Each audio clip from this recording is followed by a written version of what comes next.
मकबूजा कश्मीर में तैनात भारतीय फौजी बड़े पैमाने पर जंगी जराइम में मुलव्वस हैं। कश्मीरी नौजवानों का जारी मुकाबलों में कत्ल मकबूजा कश्मीर में भारतीय फौजियों की तरफ से किए जाने वाले बदतरीन जराइम में से है।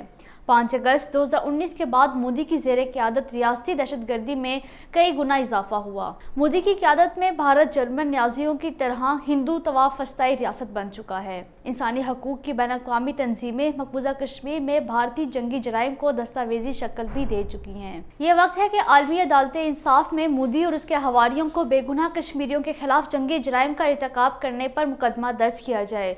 लिहाजा अक़वाम मुत्तहिदा को मकबूजा जम्मू कश्मीर में बैन-अक़वामी क़वानीन की खिलाफ वर्जी करने पर भारत पर पाबंदियां आयद करनी चाहिए। दुबई में खेले जाने वाले एशिया कप मैच में भारत के खिलाफ पाकिस्तान की फतह का जश्न मकबूजा कश्मीर में भी मनाया गया। नौजवान रात के वक्त सड़कों पर निकल आए, पाकिस्तान और आज़ादी के हक में नारे बुलंद किए। कश्मीरी नौजवानों ने आतिशबाजी भी की। मकबूजा जम्मू कश्मीर में पीडीपी तर्जुमान का कहना है कि मकबूजा कश्मीर की खुसूसी हैसियत की बहाली उनकी तरजीह है और कुछ भारत नवाज कस्ब बयानी करके भाजपा की सफाई पेश कर रहे हैं।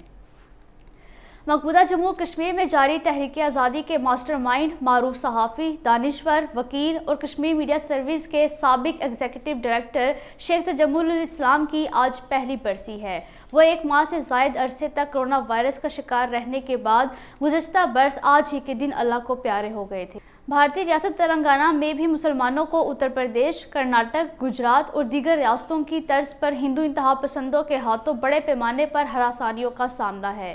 मुसलमानों को न सिर्फ कारोबार से रोका जा रहा है बल्कि भारतीय पुलिस मुस्लिम नौजवानों को थानों में तलब करके उन्हें हरासा कर रही है।